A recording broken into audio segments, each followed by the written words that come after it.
Even in high summer, Tintagel was a haunted place. Igraine, lady of Duke Gorlois, looked out over the sea from the headland. As she stared into the fogs and mists, she wondered how she would ever know when the night and day were of equal length, so that she could keep the feast of the new year.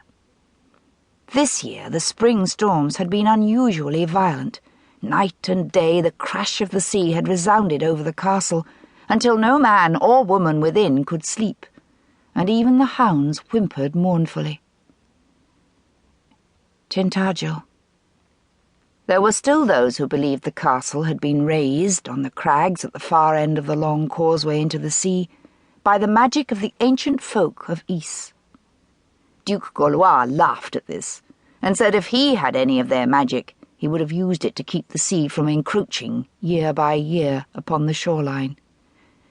In the 4 years since she had come here as Gorlois' bride, Igraine had seen land, good land, crumble into the Cornish sea.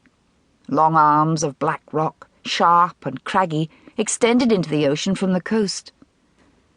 When the sun shone, it could be fair and brilliant, the sky and water as brilliant as the jewels Gorlois had heaped on her on the day when she told him she bore his first child.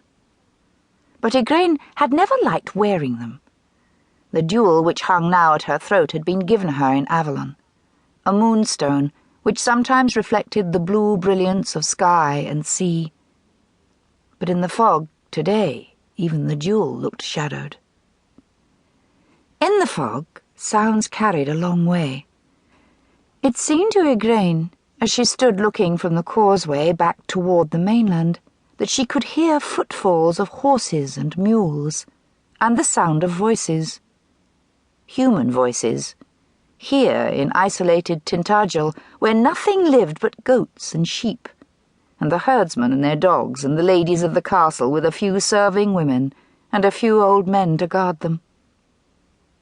Slowly, Igraine turned and went back towards the castle. As always, standing in its shadow, she felt dwarfed by the loom of these ancient stones at the end of the long causeway which stretched into the sea. The herdsmen believed that the castle had been built by the ancient ones from the lost lands of Lyonesse and Ys. On a clear day, so the fishermen said, their old castles could be seen far out under the water. But to Igraine they looked like towers of rock, ancient mountains and hills drowned by the ever-encroaching sea that nibbled away, even now, at the very crags below the castle. Here, at the end of the world, where the sea ate endlessly at the land, it was easy to believe in drowned lands to the west. There were tales of a great fire mountain which had exploded far to the south and engulfed a great land there. Igraine never knew whether she believed those tales or not. Yes, surely she could hear voices in the fog. It couldn't be savage raiders from over the sea or from the wild shores of Erin. The time was long past when she needed to startle at a strange sound or a shadow. It wasn't her husband, the Duke. He was far away to the north, fighting Saxons at the side of Ambrosius Aurelianus, High King of Britain. He would have sent word if he intended to return. And she need not fear. If the riders were hostile, the guards and soldiers in the fort at the landward end of the causeway, stationed there by Duke Gorlois to guard his wife and child, would have stopped them. It would take an army to cut through them. And who would send an army against Tintagel?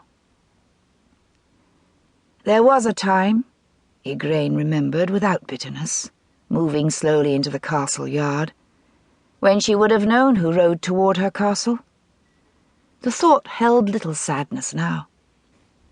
Since Morgaine's birth, she no longer even wept for her home, and Gorlois was kind to her. He had soothed her through her early fear and hatred, had given her jewels and beautiful things, trophies of war, had surrounded her with ladies to wait upon her, and treated her always as his equal, except in councils of war. She could have asked no more, unless she had married a man of the tribes, and in this she had been given no choice.